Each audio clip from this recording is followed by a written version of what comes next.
दोस्तों नमस्कार। RRB NTPC under graduate 7 और 8 अगस्त का जो एग्ज़ाम हुआ है उसके जीके जीएस और करंट अफेयर के जितने भी क्वेश्चन पूछे गए हैं इस वीडियो में कंप्लीट विश्लेषण करने वाले हैं सभी 6 शिफ्टों का। तो आप इस पूरा वीडियो को देख लीजिए अगर आपका आगे एग्ज़ाम है तो। पहला क्वेश्चन पूछा गया था कि पानीपत का तृतीय युद्ध अहमद शाह अब्दाली और किसके बीच में हुआ था। तो आपको बता दें कि पानीपत का तृतीय युद्ध 14 जनवरी 1761 को अहमद शाह अब्दाली और मराठा साम्राज्य के बीच में हुआ था। वहीं पे आगे आ सकता है एग्जाम में पानीपत युद्ध से रिलेटेड क्वेश्चन, तो देख लीजिए। पानीपत का प्रथम युद्ध 1526 में बाबर और इब्राहिम लोदी के बीच में लड़ा गया था। वहीं पे पानीपत का दूसरा युद्ध 1556 में अकबर और हेमू के बीच में लड़ा गया था। तो इसे आप क्या करेंगे, याद रखेंगे। चलिए वहीं पे अगला जो क्वेश्चन पूछा गया आपका कि नीति आयोग के एसटीजी इंडिया इंडेक्स 2023 में किस भारतीय राज्य ने शीर्ष स्थान प्राप्त किया। यानी कि नीति आयोग के एसडीजी इंडिया इंडेक्स 2023 में किस भारतीय राज्य ने शीर्ष स्थान प्राप्त किया। तो आपको बता दें कि 2023-24 में केरल और उत्तराखंड ने शीर्ष स्थान क्या किया, हासिल किया। दोनों राज्यों का स्कोर कितना रहा है, तो 79 रहा है। तो क्या ऑप्शन था उसके हिसाब से देख लेंगे। खराब प्रदर्शन जिसमें बिहार 57 अंक के साथ सबसे पीछे रहा, जबकि झारखंड 62 अंक के साथ दूसरे स्थान पर रहा था। वहीं पे बात करते हैं कि भारत का समग्र एसडीजी स्कोर वर्ष 2023-24 में 71 हो गया, जो वर्ष 2020-21 में 66 और वर्ष 2018 में कितना था, 57 था। तो इसे भी आप क्या करेंगे, याद रखेंगे। देखिए इसका डिटेल मैं इसलिए करवा रहा हूँ क्योंकि आगे इस टॉपिक से क्वेश्चन आने की 100% संभावना है, क्योंकि जिस टॉपिक से एक बार प्रश्न पूछ जाता है उससे आगे प्रश्न पूछा जाता है। आगे स्कोर 0 से 100 के बीच होता है, यानी जो इसका इंडेक्स होता है मापने का तरीका वो 0 से 100 के बीच में होता है। उच्च स्कोर सतत विकास लक्ष्य की दिशा में अधिक प्रगति के संकेत देता है, यानी जिसका जितना ज़्यादा स्कोर रहेगा उसका विकास उतना अच्छा माना जाएगा। और वहीं पे यहाँ पे आगे जो बताया गया है कि राज्य केंद्र शासित प्रदेशों को उनके एसडीजी इंडिया इंडेक्स के स्कोर के आधार पर निम्नानुसार वर्गीकृत किया गया है, जिसको 0 से 49 यहाँ पे प्रदर्शनकर्ता, 50 to 64 अग्रणी, 65 to 99 और सफल व्यक्ति के लिए 100 रखा गया है। तो इसे आप याद रखिएगा। चलिए वहीं पे अगला जो क्वेश्चन पूछा गया था आपका 7 अगस्त का ये सारा प्रश्न है, फिर 8 अगस्त का भी हम करवाएंगे, ठीक है। भारत के पहले मुख्य चुनाव आयुक्त कौन थे। तो भारत के पहले मुख्य चुनाव आयुक्त सुकुमार सेन थे। कौन थे, सुकुमार सेन। 19 फरवरी 2025 को भारत के 26वें मुख्य निर्वाचन आयुक्त के रूप में इन्होंने अपना क्या किया, पदभार संभाला है। वहीं पर अगला क्वेश्चन था कि कंप्यूटर में CTRL+S का प्रयोग किसके लिए किया जाता है। तो कंप्यूटर में CTRL+S का प्रयोग फाइल सेव करने के लिए किया जाता है। किसके लिए किया जाता है, फाइल सेव करने के लिए उपयोग किया जाता है। तो इसे याद रखिएगा। चलिए वहीं पे अगला जो क्वेश्चन पूछा गया था कि किस अनुसूची में अनुसूचित जातियों जैसे SC हो गया आपका और अनुसूचित जनजातियों जैसे ST हो गया के कार्य क्षेत्र का उल्लेख किया गया है। तो आपको बता दें कि इनके कार्य क्षेत्र का उल्लेख 5वीं अनुसूची में किया गया है। भारत के संविधान के तहत 5वीं अनुसूची में अनुसूचित क्षेत्रों और अनुसूचित जनजातियों के प्रशासन और नियंत्रण व्यवस्था की गई है। इसमें राज्यपाल की शक्तियों और जनजातीय सलाहकार परिषद जनजातीय क्षेत्रों के प्रशासन से संबंधित प्रावधान किया गया है। हाँ, यह अनुसूचित जनजातियों के कल्याण और संरक्षण के लिए बनाया गया है। तो इसे आप याद रखिएगा। चलिए अगला जो क्वेश्चन था कि हार्ट लैम्प नामक पुस्तक के लेखक कौन है, जिन्हें 2025 का मैन बुकर पुरस्कार यानी इंटरनेशनल बुकर प्राइज मिला है। तो हार्ट लैम्प नामक पुस्तक एक लघु कथा संग्रह है, जिसे भारतीय लेखिका बानू मुश्ताक ने मूलतः कन्नड़ भाषा में लिखा है। तो ये बानू मुश्ताक के द्वारा लिखा गया है कन्नड़ भाषा में, याद रखिएगा। चलिए वहीं पर अगला जो क्वेश्चन पूछा गया था कि हार्ट लैम्प पुस्तक अंग्रेजी में अनुवाद किसने किया था। तो हार्ट लैम्प पुस्तक को अंग्रेजी में अनुवाद, देखिए यह मूल रूप से कन्नड़ भाषा में लिखी गई लघु कथा संग्रह है, जिसकी लेखिका बानू मुश्ताक। इस पुस्तक का अंग्रेजी अनुवाद यहाँ पे क्या हुआ कि बानू मुश्ताक के द्वारा लिखा गया। इसका अंग्रेजी अनुवाद किसने किया है, तो दीपा भस्ती ने किया है। इससे उत्कृष्ट कार्य के लिए लेखन और अनुवादन दोनों को 2025 का इंटरनेशनल बुकर प्राइज मिला है। तो इसे क्या करेंगे, आप याद रखेंगे। वहीं पे देखिए अगला जो क्वेश्चन पूछा गया आपका कि 1919 के अधिनियम के तहत भारतीयों को कौन से विषय में हस्तांतरित कर दिए गए थे, यानी किस सब्जेक्ट को भारतीयों को हस्तांतरित किया गया था 1919 के अधिनियम के तहत। तो आपको बता दें कि भारत सरकार अधिनियम 1919 के तहत यहाँ पे अंतर्गत डायरार्की प्रणाली जो थी उनको लागू की गई थी, और इसके तहत प्रांतीय विषय को 2 भागों में बांटा गया था। 2 भागों में यहाँ पे बांटा गया था। यहाँ पे आरक्षित यानी रिजर्व, जिन पर ब्रिटिश अधिकारियों का नियंत्रण हुआ करता था। एक था आपका स्थानांतरित, जिनका प्रशासन भारतीय मंत्रियों को सौंपा गया था। वहीं पे अगर हम बात करें कि स्थानांतरित विषयों में मुख्यतः शिक्षा, स्थानीय स्वशासन, स्वास्थ्य, कृषि, सार्वजनिक कार्य शामिल थे। इस प्रणाली का उद्देश्य भारतीयों को सीमित स्वशासन देना था। शिक्षा और स्थानीय स्वशासन ये इससे संबंधित था। तो इसी सभी पॉइंट को आप क्या करेंगे, याद रखिएगा। अगला जो क्वेश्चन पूछा गया था कि सुलह ए कुल की नीति किस मुगल बादशाह ने अपनाई थी। सुलह ए कुल की नीति आपको बता दें कि जिसका अर्थ होता है सभी के साथ शांति। यह नीति मुगल सम्राट अकबर द्वारा चलाई गई थी, जिसका उद्देश्य था सभी धर्मों और समुदायों के प्रति सहिष्णुता का समान व्यवहार करना। इस नीति के तहत अकबर ने धार्मिक भेदभाव को खत्म करने की कोशिश की और धर्मनिरपेक्ष प्रशासन की क्या कर रखी थी, नींव रखी थी साथियों। चलिए अगला जो क्वेश्चन पूछा गया कि संपर्क विधि के द्वारा कौन सा अम्ल तैयार किया जाता है। आपको बता दें कि अगर आपका आगे एग्जाम है तो जिस टॉपिक से एक बार प्रश्न पूछा जा रहा है उस टॉपिक से बार बार प्रश्न रिपीट हो रहा है, तो इसको देख लीजिए आप, ठीक है।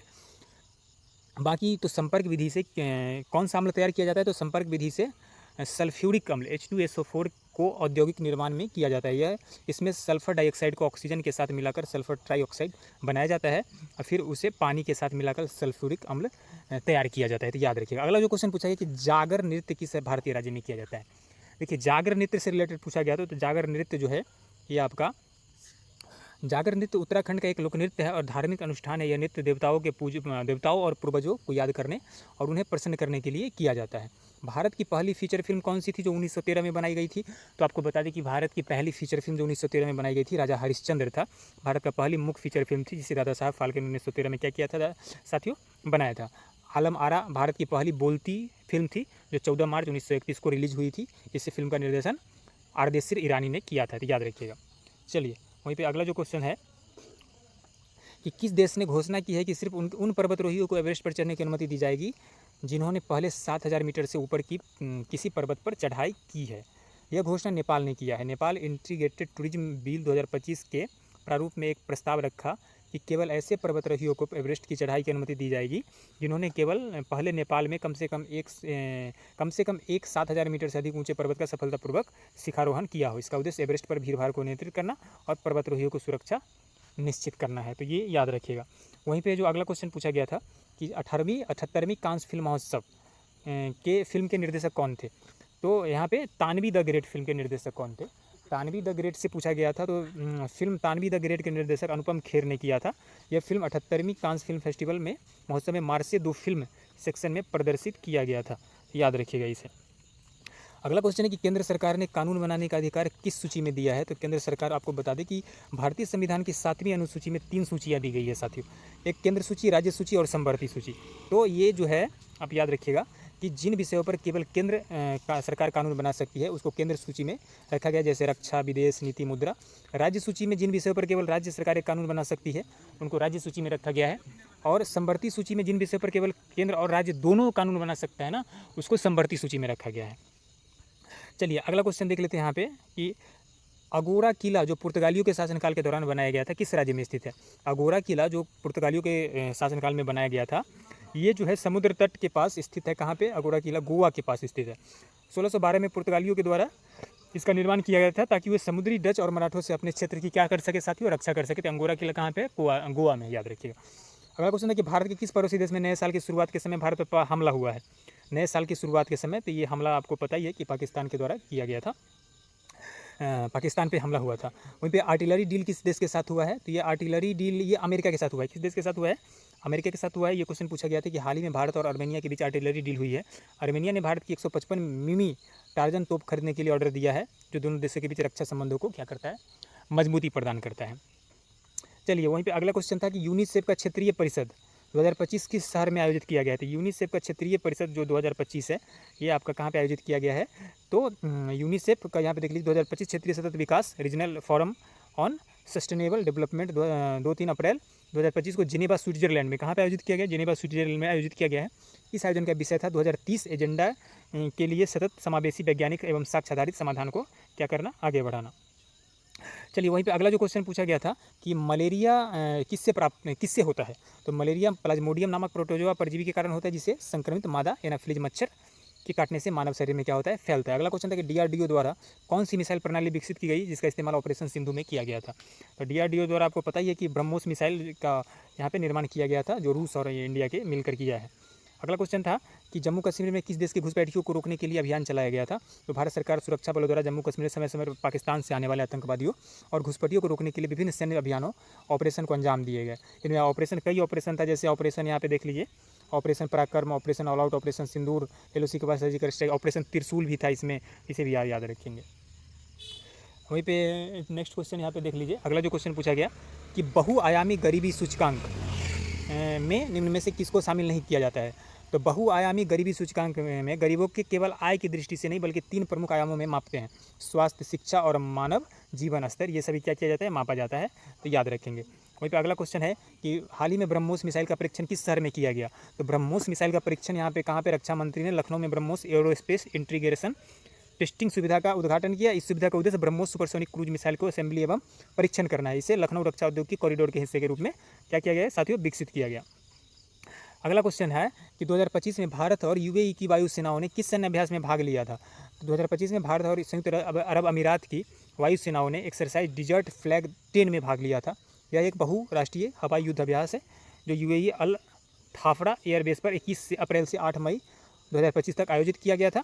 इस अभ्यास में भारत ने अपने MiG-29 और जागुआर विमानों के साथ हिस्सा लिया। इसका उद्देश्य जटिल विमानन अभियानों जरिए परिचालन ज्ञान और सर्वोत्तम प्रथाओं का आदान प्रदान करना था। तो ये कहाँ पे हुआ था, ये आपका यूएई भारत और संयुक्त अरब अमीरात वायुसेनाओं एक्सरसाइज ये हुआ था।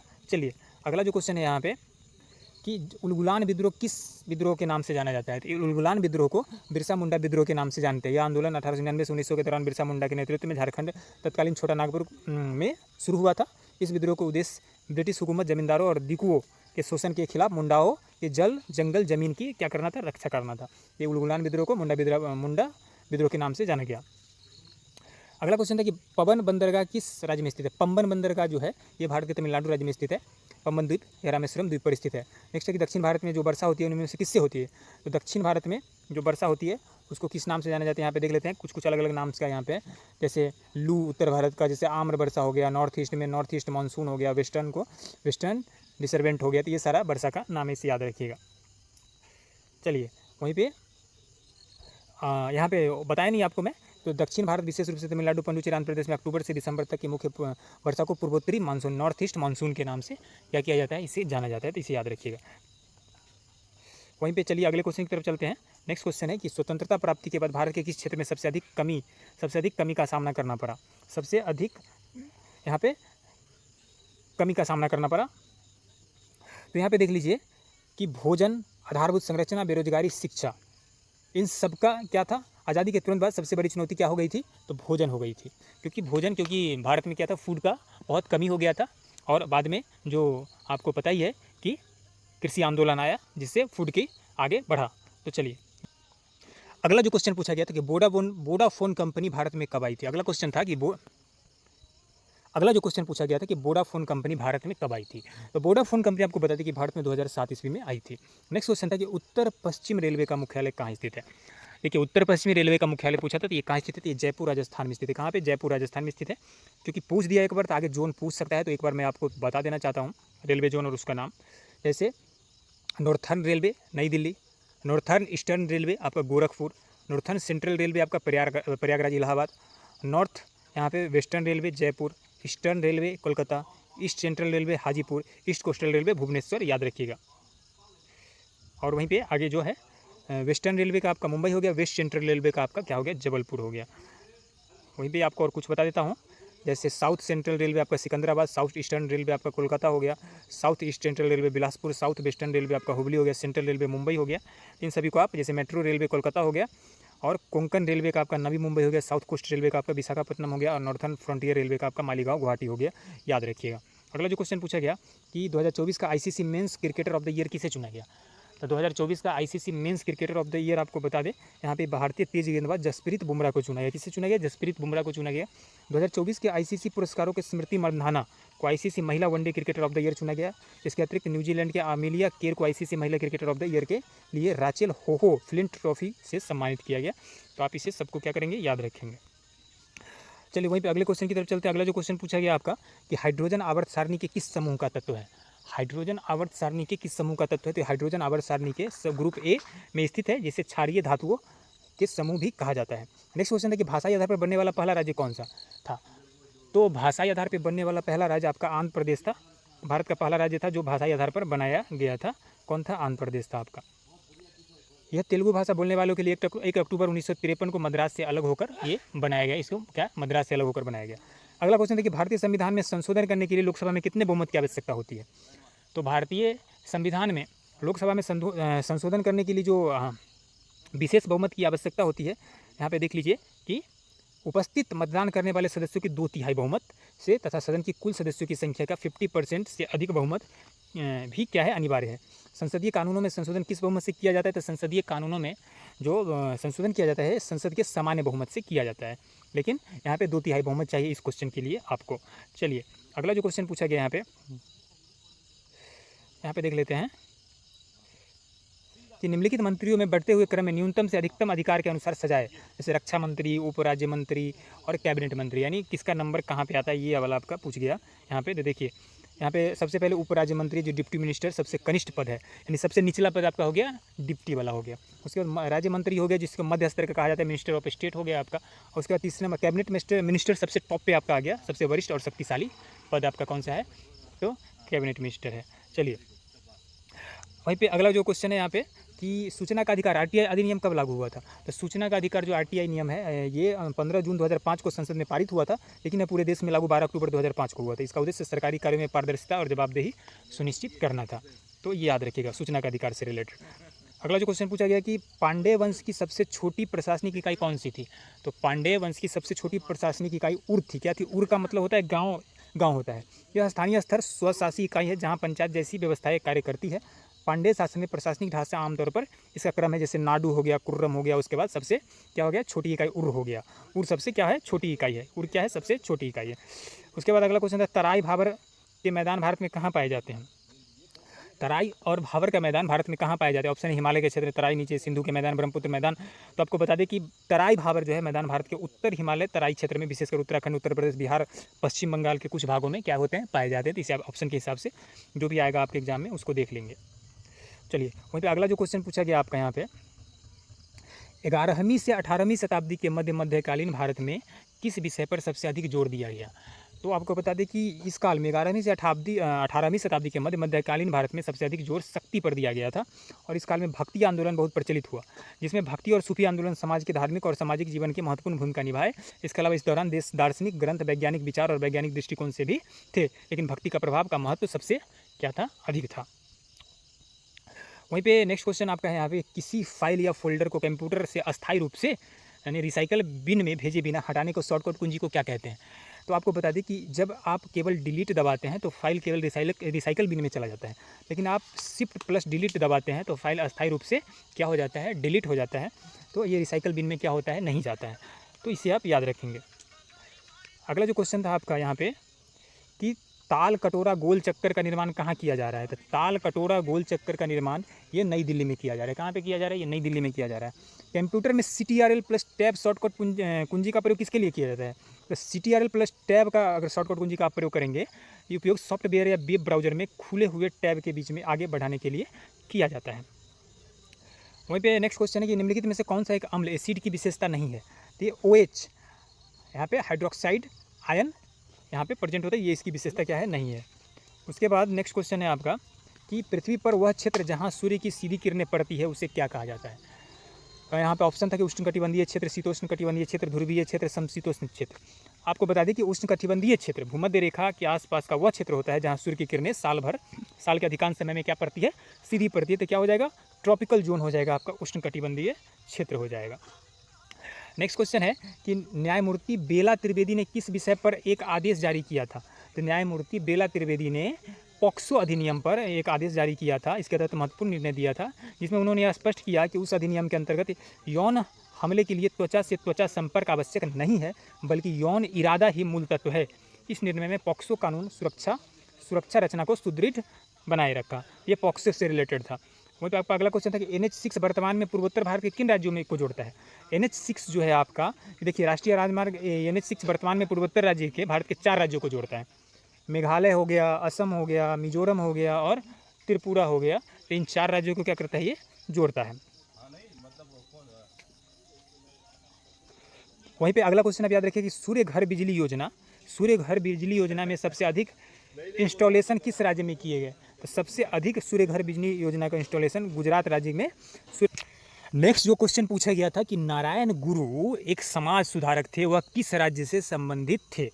तो नारायण गुरु केरल राज्य से संबंधित थे। किस राज्य से? केरल राज्य से संबंधित थे।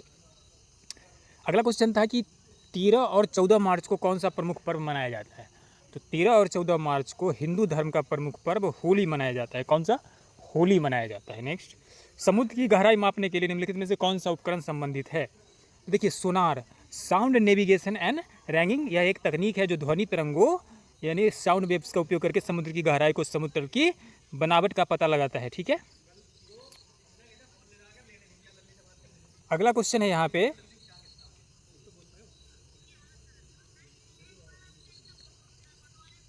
नेक्स्ट क्वेश्चन है आपका कि प्रधानमंत्री ग्राम सड़क योजना किस वर्ष शुरू की गई थी? तो प्रधानमंत्री ग्राम सड़क योजना 25 दिसंबर 2000 ईस्वी को शुरू की गई थी। इस योजना का उद्देश्य भारत के ग्रामीण क्षेत्रों के हर मौसम में चलने योग्य सड़कों से जोड़ना था, ताकि विकास और संपर्क दोनों का बढ़ावा मिल सके। यह योजना तत्कालीन प्रधानमंत्री अटल बिहारी वाजपेयी द्वारा शुरू की गई थी। नेक्स्ट क्वेश्चन आपका है कि नोफिल हाइड्रो इलेक्ट्रिक पावर प्लांट किस राज्य में है? तो नोफिल hydro electric power plant Arunachal Pradesh में है। अगला क्वेश्चन था 2025 में भारत का 100% साक्षरता वाला राज्य कौन सा बन गया है? तो 100% साक्षरता वाला राज्य आपका मिजोरम बन गया है। कौन सा? मिजोरम बन गया है। अगला क्वेश्चन है कि विनिवेश का अर्थ क्या होता है? तो विनिवेश का अर्थ होता है सरकार द्वारा किसी सार्वजनिक क्षेत्र की कंपनी में अपनी हिस्सेदारी को पूरी तरह आंशिक रूप से बेच देना। इसका उद्देश्य राजस्व प्राप्त करना और सहकारी बोझ को कम करना और निजी क्षेत्र की भागीदारी को क्या करना? बढ़ाना। नेक्स्ट क्वेश्चन था 2024 में दिव्यांगजनों के लिए कौन सी आजीविका परियोजना के लिए सामाजिक न्याय एवं अधिकारिता मंत्रालय भारत सरकार द्वारा किस कंपनी को राष्ट्रीय पुरस्कार मिला था? ये जोमेटो को मिला है। किस कंपनी को मिला है? जोमेटो को राष्ट्रीय पुरस्कार मिला है। सिविल कोर्ट और अधीनस्थ कोर्ट किसके अधीन आते हैं? तो ये राज्य सरकार, सुप्रीम कोर्ट या हाई कोर्ट किसके अधीन आते हैं? तो आपको बता दें कि भारतीय संविधान के अनुच्छेद 235 के अनुसार सिविल कोर्ट और अन्य अधीनस्थ न्यायालय नियंत्रक पर्यवेक्षक संबंधित राज्य के हाई कोर्ट के अधीन होता है। हाई कोर्ट ही इन न्यायालयों और कार्यप्रणाली स्थानांतरण, पदोन्नति आदि मामलों का निगरानी करता है। अगला जो क्वेश्चन था कि भारत में AI ड्रिवन माइनिंग नीलामी पहले किस राज्य में शुरू हुई थी? तो ये गोवा में। पहले कहाँ पे हुई थी? गोवा में शुरू हुई थी। 2015 में हिमाचल प्रदेश किस पारंपरिक नृत्य के सबसे अधिक लोगों द्वारा एक साथ प्रदर्शन करने के कारण गिनीज वर्ल्ड रिकॉर्ड में शामिल किया गया? तो ये कौन थी? नाटी थी। कौन सा नृत्य को शामिल किया गया गिनीज वर्ल्ड रिकॉर्ड में? नाटी को। कौन सा? नाटी को। चलिए, अगला क्वेश्चन है कि भारत का नया वित्त सचिव किसे नियुक्त किया गया है? तो भारत का नया वित्त सचिव 24 मार्च 2025 को डॉक्टर अजय सेठ को नियुक्त किया गया है। अगला क्वेश्चन था कि भूटान 4 भागों में विभाजित है, निम्नलिखित में कौन सा भाग भूटान का नहीं है? तो यहाँ पे देख लीजिए, भूटान जो 4 भागों में विभाजित है, भूटान को पारंपरिक रूप से 3 प्रमुख स्रोतों में विभाजित किया गया है, पश्चिमी भूटान, मध्य और पूर्वी भूटान और दक्षिणी भूटान। तो उत्तर क्या हो जाएगा? नॉर्थर्न हो जाएगा, जो ऑप्शन में था, है ना।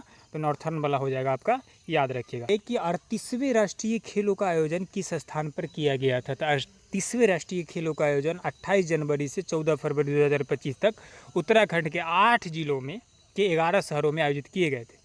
केंद्रीय गृह मंत्री, सहकारिता मंत्री अमित शाह समापन समारोह में मुख्य अतिथि थे। 38वें राष्ट्रीय खेलों का शुभंकर मौली था, जो उत्तराखंड राज्य के पक्षी मोनाल से प्रेरित है। 38वें राष्ट्रीय खेलों का टैगलाइन था संकल्प से शिखर तक। क्या था? संकल्प से शिखर तक। और इस वर्ष राष्ट्रीय खेलों की थीम क्या थी? हरित खेल थी। क्या थी? हरित खेल। इस आयोजन में 35 खेलों यानी 33 पदक वाले खेल और 2 गैर पदक वाले खेल को क्या किया गया? शामिल किया गया। देख लीजिए, वहीं पे है कि खेल कलारी पट्टू और राफ्टिंग प्रदर्शन खेल थे, जिनमें प्रतिभागियों को कोई पदक नहीं दिया गया। सर्विसेज स्पोर्ट कंट्रोल बोर्ड यानी सेना की टीम ने 38वें राष्ट्रीय खेलों की में कुल 121 पदक, स्वर्ण यहाँ पे 2100 पदक जीते, जिसमें आपको बता दें कि 68 स्वर्ण था, 26 रजत और 27 कांस्य था। यानी सेना की सर्विसेज टीम जो थी टॉप पर थी। इसके साथ ही पदक तालिका में शीर्ष स्थान हासिल किया और राजा भलिंदर सिंह ट्रॉफी जीती। महाराष्ट्र ने 38वें राष्ट्रीय खेल में 54 स्वर्ण पदक और 201 पदक जीतकर पदक तालिका के दूसरा स्थान पर रहा।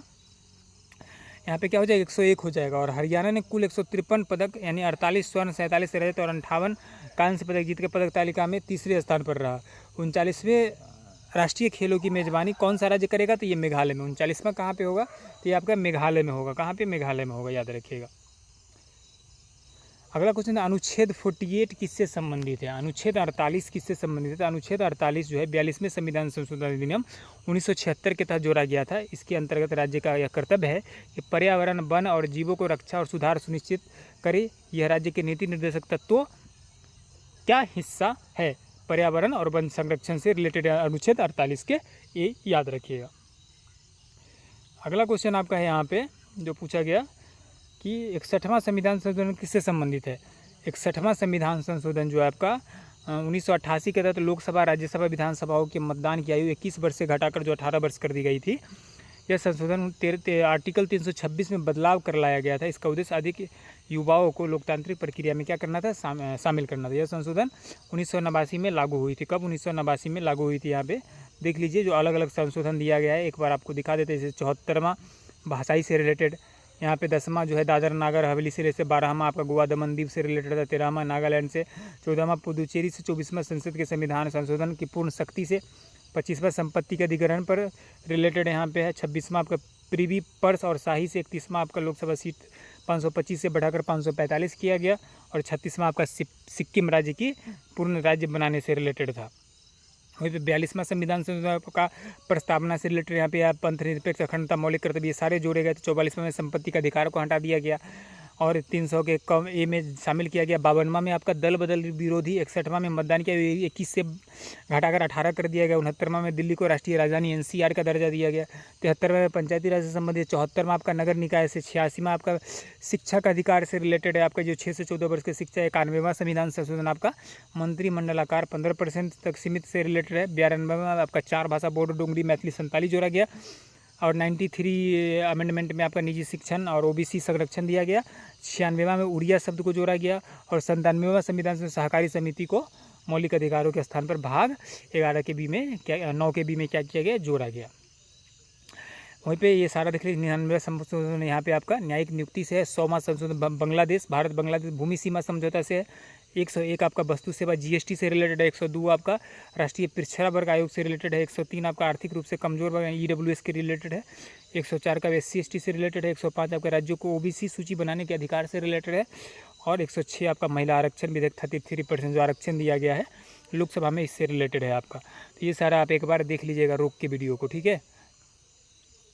अगला है कि भारत की सबसे बड़ी प्रतिमा कौन सी है। तो स्टैच्यू ऑफ यूनिटी जो गुजरात राज्य में स्थित है, सरदार वल्लभ भाई पटेल की प्रतिमा है, जिसकी ऊंचाई 182 मीटर है, यानी 597 फीट है। यह गुजरात के केवड़िया नर्मदा जिले में स्थित है। इसका उद्घाटन 31 अक्टूबर 2018 को हुआ था, तो याद रखिएगा। अगला क्वेश्चन है कि भारत के कौन सा राज्य अपनी चाय के लिए सबसे प्रसिद्ध है। तो चाय के लिए सबसे ज़्यादा प्रसिद्ध कौन सा राज्य? असम है। डिटर्जेंट पाउडर में किस अम्ल का उपयोग किया जाता है? तो डिटर्जेंट पाउडर में क्या है, सल्फोनिक अम्ल का प्रयोग किया जाता है, ठीक है, याद रखिएगा। चलिए अगला जो क्वेश्चन था कि भारत और अमेरिका के बीच संयुक्त सैन्य अभ्यास, युद्ध अभ्यास में अमेरिका की सेना की टुकड़ी का नाम क्या था। तो युद्ध अभ्यास और भारत अमेरिका के बीच एक वार्षिक संयुक्त सैन्य अभ्यास हाल के संस्करण में अमेरिका की सेना की ओर से यहाँ पे क्या था, 11th एयरबोर्न डिवीज़न की टुकड़ी ने भाग लिया था। क्या? 11th एयरबोर्न टुकड़ी। अभ्यास दोनों देशों की सेनाओं के बीच में तालमेल, युद्ध कौशल और रणनीतिक सहयोग को बढ़ाने के उद्देश्य से किया गया था। तो याद रखिएगा ये वाला क्या नाम था। अगला क्वेश्चन है कि संगम साहित्य क्या था। तो संगम साहित्य प्राचीन तमिल भाषा में रचित प्राचीन साहित्य था, साहित्य का संग्रह था जो मुख्य रूप से ईसा पूर्व 300 ईसा पूर्व के पश्चात 300 तक के काल में रचा गया था। यह साहित्य 3 संगमों से जुड़ा माना जाता है जो मदुरई में हुआ था, ठीक है। अगला क्वेश्चन है आपका कि भीमबेटका की गुफाएं किस राज्य में स्थित है। तो भीमबेटका की गुफाएं जो है आपका ये मध्य प्रदेश राज्य के रायसेन जिले में स्थित है। ये गुफाएं शैल चित्रों और पूर्व ऐतिहासिक मानव सभ्यता के प्रमाणों के लिए प्रसिद्ध है। भीमबेटका की गुफाओं को 2003 में यूनेस्को में शामिल किया गया था, ठीक है, इसे याद रखेंगे। अगला क्वेश्चन है कि हाल ही में RBI ने नए डिप्टी गवर्नर किसे बनाया। तो हाल ही में RBI ने नए डिप्टी गवर्नर पूनम गुप्ता को 2 अप्रैल 2025 को 3 वर्ष के पदावधि के लिए भारतीय रिजर्व बैंक की डिप्टी गवर्नर नियुक्त किया गया था। वे माइकल डी पेत्रा की जगह ले रही थी, जिनका कार्यकाल 14 फरवरी 2025 को समाप्त हुआ। संजय मल्होत्रा को 12 दिसंबर 2024 को RBI का नया गवर्नर नियुक्त किया गया था, ठीक है। चलिए अगला क्वेश्चन था कि आर्टिफिशियल इंटेलिजेंस से संबंधित कौन से राज्य हाल ही में योजना शुरू किया है। तो आर्टिफिशियल इंटेलिजेंस से रिलेटेड तेलंगाना राज्य सरकार ने ये योजना शुरू किया है। तथा योजनाएं साझेदारियाँ शुरू की है। इसका उद्देश्य AI स्टार्टअप को बढ़ावा देना, AI तकनीकों को सरकारी कार्यों में उपयोग और AI शिक्षा और कौशल विकास को बढ़ाना, यह नास्कॉम के सहयोग से संचालित हो रहा है, ठीक है। चलिए अगला क्वेश्चन है, नेक्स्ट क्वेश्चन है आपका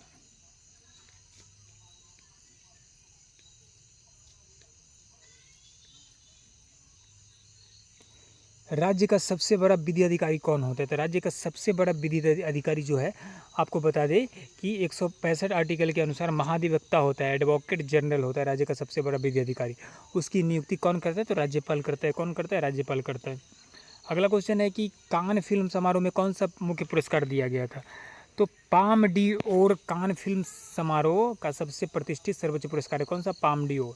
क्या है पाम डी ओर? यह पुरस्कार सर्वश्रेष्ठ फिल्म को प्रदान किया जाता है। इसे पहली बार 1955 में शुरू किया गया था। फ्रेंच में पाल्म डी ओर का अर्थ होता है गोल्डन पाम। यह पुरस्कार अंतर्राष्ट्रीय स्तर पर फिल्म निर्माण में उत्कृष्टता और कलात्मकता के लिए दिया जाता है, याद रखिएगा। अगला जो क्वेश्चन है, हिमालय की सबसे पूर्वी चोटी कौन सी है? देखिए, हिमालय की जो सबसे पूर्वी चोटी की अगर बातें करें तो ये नामचा वर्मा है। हिमालय की सबसे पूर्वी चोटी नामचा वर्मा को माना जाता है। यह चोटी तिब्बत में स्थित है। इसकी ऊंचाई लगभग कितना है? 7,782 मीटर है। कितना है? 7,782 मीटर है। चलिए, अगला जो क्वेश्चन है आपका, 2024-25 में इंग्लैंड से भारत में आए विदेशी प्रत्यक्ष निवेश का प्रतिशत हिस्सा कितना रहा? देखिए, वित्त वर्ष 2024-25 में भारत के कुल 81.04 यहाँ पे अरब जो है डॉलर FDI प्राप्त हुआ, जिसमें यूके से प्राप्त निवेश में मात्र 795 मिलियन डॉलर था। ठीक है, 2024-25 में यूके से भारत में आए प्राप्त FDI का हिस्सा 1% था। प्रमुख स्रोतों से देशों में सिंगापुर 30%, मॉरिशस 17%, अमेरिका 11% शामिल है, याद रखिएगा। चलिए, अगला जो क्वेश्चन पूछा गया आपका ये है, किसी भी राज्य के मुख्यमंत्री किसके प्रति उत्तरदायी होते हैं? तो किसी भी राज्य के जो मुख्यमंत्री होते हैं उस संविधान के अनुसार मुख्यमंत्री मंत्रिपरिषद सामूहिक रूप से राज्य विधानसभा के प्रति उत्तरदायी होते हैं। किसके प्रति? तो राज्य विधानसभा के प्रति उत्तरदायी होते हैं। अगला कि रडार ऐप किसने लॉन्च किया था? भारतीय मौसम विज्ञान द्वारा, IMD द्वारा रडार ऐप को क्या किया गया? लॉन्च किया गया साथी। अगला क्वेश्चन है कि भारतीय मौसम विभाग हर घर यहाँ पे जो हर घर में जल पहुँचाने के लिए कौन सी योजना शुरू की गई? तो जल जीवन मिशन योजना। कौन सी? जल जीवन मिशन योजना शुरू की गई। जल जीवन मिशन की शुरुआत 15 अगस्त 2019 को भारत सरकार द्वारा की गई थी। इस योजना का उद्देश्य 2024 तक हर ग्रामीण घर को नल के माध्यम से शुद्ध पेयजल आपूर्ति सुनिश्चित करना था। इसका संचालन जल शक्ति मंत्रालय द्वारा किया जा रहा था। यह मिशन जल की गुणवत्ता, संरक्षण और प्रबंधन से को भी क्या करता है? बढ़ावा देता है। चलिए, अगला क्वेश्चन की तरफ चलते हैं। अगला क्वेश्चन है कि आयुष्मान भारत प्रधानमंत्री वय वंदना योजना की शुरुआत दिल्ली की मुख्यमंत्री रेखा गुप्ता के द्वारा किसके द्वारा की गई? तो ये हाल ही में आयुष्मान भारत प्रधानमंत्री वंदन योजना PMVVY की शुरुआत दिल्ली में मुख्यमंत्री रेखा गुप्ता, केंद्रीय मंत्री हरदीप सिंह पुरी और द्वारा की गई। इसकी योजना वरिष्ठ नागरिकों को सामाजिक सुरक्षा प्रदान करने के उद्देश्य से यह किया गया। PMVVY भारतीय जमीन बीमा द्वारा चलाई जा रही एक पेंशन योजना है। इसका उद्देश्य 60 वर्ष और उससे अधिक की आयु के वरिष्ठ नागरिकों को निश्चित क्या प्रदान करना है? पेंशन प्रदान करना है। क्या प्रदान करना है? पेंशन प्रदान करना है। अगला क्वेश्चन देखिए, रडार का प्रयोग सरकार के किस मंत्रालय ने सड़क निर्माण में किया है? तो भारतीय सड़क परिवहन और राजमार्ग मंत्रालय ने रडार और रिमोट सेंसिंग तकनीकों का उपयोग नीचे भूमिगत बुनियादी ढांचे जैसे बिजली, टेलीफोन, सीवर लाइनों मैपिंग करने के लिए किया है, जिससे समय और लागत की बर्बादी को रोका जा सके। ठीक है, अगला जो क्वेश्चन यहाँ पे है कि बौद्ध धर्म में एकल कथा का संग्रह किस ग्रंथ में मिलता है? तो बौद्ध धर्म में एकल कथाओं का संग्रह जातक कथा में मिलता है। कथाएं भगवान बुद्ध को पूर्व जन्मों की कहानी है। त्रिपिटक यह बौद्ध धर्म के प्रमुख ग्रंथ है, जिसमें 3 भाग है, विनय पिटक, सुत्त पिटक और अभिधम पिटक। सुत्त पिटक यह बुद्ध के उपदेशों के संग्रह है। इसमें जातक कथाएं भी क्या है? शामिल है। अगला क्वेश्चन था, हरित क्रांति में अग्रणी राज्य कौन सा है? तो भारत में 1960 के दशक के अंत में हुई हरित क्रांति का उद्देश्य कृषि उत्पादन में वृद्धि करना था। विशेष रूप से गेहूं, चावल जैसी खाद्यान्य फसलों में इसका आंदोलन सबसे अधिक प्रभाव पंजाब में देखा गया। कहाँ पे देखा गया? पंजाब में देखा गया। चलिए, अगले क्वेश्चन की तरफ चलते हैं। अगला क्वेश्चन है आपका कि 1987 में फलों के रस में मिलाने के लिए कृत्रिम स्वीटनर को अनुमति दी गई है। तो 1987 में फलों के रस में मिलाने के लिए अनुमति प्राप्त पहला प्रमुख कृत्रिम स्वीटनर एस्पार्टम था। क्या था? एस्पार्टम था। उष्णकटिबंधीय सदाबहार वन कहाँ पाए जाते हैं? उष्णकटिबंधीय सदाबहार वन ये पश्चिमी घाट और पूर्वी घाट में पाए जाते हैं। कहाँ पे? पश्चिमी घाट और पूर्वी घाट में पाए जाते हैं। अगला क्वेश्चन है, भारत के पूर्वी हिमालय का क्या नाम है? तो भारत के पूर्वी हिमालय का पूर्वांचल या पूर्वी पहाड़ी और पर्वत कहा जाता है, याद रखिएगा। चलिए, अगले क्वेश्चन की तरफ चलते हैं। अगला जो क्वेश्चन पूछा गया वो है कि मोरक्को से आए यात्री इब्न बतूता ने भारत में घोड़ों से डाक भेजने की प्रणाली को क्या कहा था? तो प्रसिद्ध अरब यात्री इब्न बतूता 14वीं शताब्दी में भारत आया था और उसने मोहम्मद बिन तुगलक के शासनकाल में भारत की यात्रा की थी। उन्होंने अपनी यात्रा वृत्तांत में भारत की डाक व्यवस्था को विस्तृत विवरण दिया था। उन्होंने बताया कि घोड़े के तेज गति से समाचार पत्र भेजने की प्रणाली को उलुक कहा था। क्या कहा था साथियों? उलुक कहा था। क्या कहा था? उलुक कहा था, याद रखिएगा। अगला जो क्वेश्चन है कि 1947 से 1991 तक भारत की अर्थव्यवस्था मुख्यतः किस पर निर्भर था? तो ये निर्भर था, आपको बता दें, कृषि पर। किस पर निर्भर था? कृषि पर। कंप्यूटर की स्क्रीन को के बैकग्राउंड को क्या कहा जाता है? वॉलपेपर या डेस्कटॉप बैकग्राउंड कहा जाता है कंप्यूटर की स्क्रीन के बैकग्राउंड को, याद रखिएगा। चलिए अगले क्वेश्चन की तरफ चलते हैं। अगला क्वेश्चन है कि श्रीलंका और भारत के बीच कौन सी जल संधि है? श्रीलंका और भारत के बीच कौन सी जल संधि है? तो पाक जल संधि। भारत और तमिलनाडु राज्य श्रीलंका के उत्तरी भाग के बीच स्थित है, जो बंगाल खाड़ी के को मन्नार की खाड़ी को जोड़ती है। कौन सी जल संधि? तो पाक जल संधि स्थित है। मन्नार जल संधि देख लीजिए, ये मन्नार की खाड़ी और पाक जल संधि को जोड़ता है। मन्नार भारत, तमिलनाडु और श्रीलंका को अलग करती है। भारत, तमिलनाडु और श्रीलंका को क्या करता है? अलग करता है। वहीं पे राम सेतु की बातें कर लेते हैं। राम सेतु रिलेटेड आपका है, राम सेतु जिसको एडम्स ब्रिज कहा जाता है। और यहाँ पे 10 डिग्री जल संधि जो है ये अंडमान सागर और बंगाल की खाड़ी को जोड़ती है। 10 डिग्री चैनल जो है अंडमान और बंगाल की खाड़ी को क्या करती है? जोड़ती है। इनको भी आप क्या करेंगे? याद रख लेंगे। अगला यहाँ पे अंडमान निकोबार द्वीप समूह को जोड़ता है कौन? 10 डिग्री नॉर्थ अक्षांश के पास स्थित है। 9 डिग्री जल संधि जो है अरब सागर उत्तरी और दक्षिणी भाग को जोड़ती है। लक्षद्वीप समूह को कावरती और मिनिकॉय द्वीप को अलग करती है। मलक्का जल संधि बंगाल की खाड़ी और दक्षिणी महासागर को जोड़ती, चीन सागर को जोड़ती है। भारत के निकट विशेषकर अंडमान निकोबार क्षेत्र के पास स्थित है। मलेशिया और इंडोनेशिया के बीच में यह क्या है? स्थित है। इसे भी आप याद रखिएगा। वहीं पे जो एग्जाम में आ सकता है, हॉर्मुज जल संधि, ये फारस की खाड़ी और ओमान की खाड़ी को जोड़ती है। ईरान और ओमान को क्या करती है? अलग करती है। सुंडा जल संधि है, जावा सागर और हिंद महासागर को जोड़ती है। इंडोनेशिया के जावा और सुमात्रा द्वीपों को क्या करती है? ये अलग करती है, याद रखिएगा। अगला क्वेश्चन है आपका यहाँ पे कि हाल ही में मेघालय का कौन सा जिला या शहर सबसे प्रदूषित है? तो मेघालय का जो आपको बता दें कि 2024 के वर्ल्ड एयर क्वालिटी रिपोर्ट के अनुसार बर्नीहाट दुनिया का सबसे प्रदूषित शहर है। कौन सा? बर्नीहाट दुनिया का सबसे प्रदूषित शहर है। अगला क्वेश्चन है कि ईस्ट इंडिया कंपनी पर ब्रिटिश सरकार द्वारा केंद्रीकृत नियंत्रण किस अधिनियम द्वारा स्थापित किया गया था? तो ईस्ट इंडिया कंपनी पर ब्रिटिश सरकार का केंद्रीकृत नियंत्रण पिट्स इंडिया एक्ट 1784 द्वारा क्या किया गया था? स्थापित किया गया था। वो क्या है? श्रम फुल का फॉर्म क्या है? तो static random access memory, SRAM, static random access memory, इसे आप याद रखेंगे।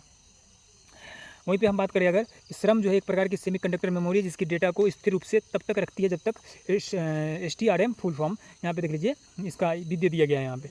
और यहाँ पे भारत के किस राज्य में सबसे पहले लोकपाल लागू हुआ था? तो भारत में सबसे पहले महाराष्ट्र राज्य में 1971 में लोकपाल क्या हुआ था? लोकायुक्त की स्थापना की। राज्य स्तर पर इसे लोकायुक्त और केंद्र स्तर पर इसे लोकपाल कहा जाता है। सबसे पहले कहाँ पे? महाराष्ट्र में लागू हुआ था। इसका क्या था? इसका उद्देश्य सरकारी भ्रष्टाचार की जांच करना और प्रशासन में पारदर्शिता लाना। क्या था? प्रशासन में पारदर्शिता लाना। अगला क्वेश्चन, नगर निगमों में वर्गों का समूह किस अनुच्छेद में वर्णित है? तो नगर निगमों में वर्गों का जो समूह है, ये अनुच्छेद 243 के P, 243 के ZG, विशेष रूप से 243 के S नगर निगम की संरचना से क्या है? रिलेटेड है। नगर निगम की संरचना से रिलेटेड है। इसे भी आप याद रखेंगे। यहाँ पे और देख लीजिए आगे की 74वां संविधान संशोधन अधिनियम 1992 के तहत भाग 9 के A में नगर पालिकाओं को प्रावधान जोड़े गए। अनुच्छेद 243 के S का नगर निगम की संरचना, उसमें प्रतिनिधियों के विभिन्न वर्गों के बारे में बताता है। रुद्धोष्म प्रभाव किसने दिया था? देखिए, रुद्धोष्म परिवार से रिलेटेड है। तो ये हिंदी के रुद्धोष्म का अर्थ होता है यहाँ पे एडियाबैटिक, यानी उष्मागतिक प्रक्रिया से उष्मा का आदान प्रदान किया जाता है। तो यह किसने दिया था? तो ये दिया था, आपको बता दें, कि James Prescott Joule William Thomson, Lord Kelvin ने 19वीं सदी में प्रतिपादित किया था। अगला क्वेश्चन था कि भारतीय प्रायद्वीपीय के दक्षिण में कौन सा जल निकाय है? तो हिंद महासागर है। दक्षिण में कौन सा है? हिंद महासागर है। नेक्स्ट क्वेश्चन था कि एक्सरसाइज खंजर के बारे में कौन सा कथन दिया गया है? तो देखिए, देश भारत और किर्गिस्तान यह एक द्विपक्षीय संयुक्त सैन्य अभ्यास है जो दोनों देशों के बीच रक्षा सहयोग और अंतर संचालन क्षमता को बढ़ाने के उद्देश्य से किया जाता है। ये किसके बीच में? तो भारत और किर्गिस्तान के बीच में है। ये 10 से 23 मार्च 2025 को ये क्या था? 12वां संस्करण था जो आयोजित किया गया था। अगला क्वेश्चन है साथियों कि सारनाथ स्तूप को किस शासक ने उखाड़ा था? तो सारनाथ स्तूप को मूल रूप से मौर्य सम्राट अशोक द्वारा बौद्ध धर्म के प्रसार हेतु बनवाया गया था। मौर्य साम्राज्य के पतन के बाद पुष्यमित्र शुंग ने बौद्ध धर्म के प्रति अहिंसुता नीति अपनाई, कई बौद्ध स्तूपों व मठों को नष्ट कर दिया। इसमें सारनाथ स्तूप का तोड़ना भी शामिल था। सारनाथ के किस स्तूप का निर्माण महान मौर्य सम्राट अशोक ने करवाया था? तो धमेक का। किसका करवाया था? धमेक का करवाया था। चलिए अगला जो क्वेश्चन है आपका यहाँ पे कि मिस वर्ल्ड 2025 का आयोजन हैदराबाद तेलंगाना में हुआ था। इस प्रतियोगिता में भारत प्रतिनिधित्व किसने किया था? तो नंदिनी गुप्ता ने किया था, राजस्थान के कोटा शहर की रहने वाली थी। थाईलैंड की ओपल सुचाता च्वांगश्री ने मिस वर्ल्ड 2025 का खिताब जीता। ओपल को मिस वर्ल्ड 2024 के कृष्णा प्लिस्कोवा ने ताज पहनाया था। किसने? कृष्णा प्लिस्कोवा ने ताज पहनाया था। अगला है सबसे सूक्ष्म पोषक तत्व कौन सा है? विटामिन, कार्बोहाइड्रेट, वसा या प्रोटीन? सबसे सूक्ष्म पोषक तत्व पूछ रहा है साथियों। तो देख लीजिए कि विटामिन को माइक्रो न्यूट्रिएंट कहा जाता है क्योंकि इसकी आवश्यकता शरीर के बहुत कम मात्रा में होती है। ठीक है, तो ये आपका हो गया। चागोस द्वीप विवाद किन देशों के बीच में है? तो ये मॉरिशस और ब्रिटेन के बीच में। चागोस द्वीप विवाद किसके बीच में है? मॉरिशस और ब्रिटेन के बीच में, ठीक है, याद रखिएगा। अगला क्वेश्चन है कि मार्च 2024 तक भारत का सबसे ऊंचा रेलवे पुल कौन सा है? देखिए मार्च 2024 तक भारत का सबसे ऊंचा रेलवे पुल आपका चिनाब रेलवे ब्रिज है। ये पुल कश्मीर घाटी के चिनाब नदी पर बनाया गया है। ये बहुत फेमस है। महात्मा गांधी का पहला सत्याग्रह कौन सा था जिसकी वजह से आगे चलकर पूरे भारत में उसका प्रभाव दिखा? तो जानते हैं आप कि महात्मा गांधी का पहला सत्याग्रह बिहार में हुआ था, चंपारण में 1917 ईस्वी में हुआ था। यह नील किसानों की समस्या और उनके शोषण के खिलाफ किया गया आंदोलन था। चलिए वहीं पर अगला जो क्वेश्चन था आपका कि भारत का कौन सा राज्य है जहां मैदानी क्षेत्र, पठारी क्षेत्र और प्रायद्वीपीय पठार तीनों भौगोलिक विशेषताएं पाई जाती है? तो ये मध्य प्रदेश है। कौन सा क्षेत्र है? मध्य प्रदेश है। देखिए साथियों, काफ़ी मेहनत से पूरा दोनों दिन का सभी शिफ्टों का क्वेश्चन आंसर मैं लाया हूँ। तो आप अगर यहाँ पे हमारे चैनल पे नए हैं तो चैनल से जुड़ जाइए, सब्सक्राइब कर लीजिए, क्योंकि आगे एग्जाम का पूरा एनालिसिस लेकर आपके लिए मैं आता रहूँगा।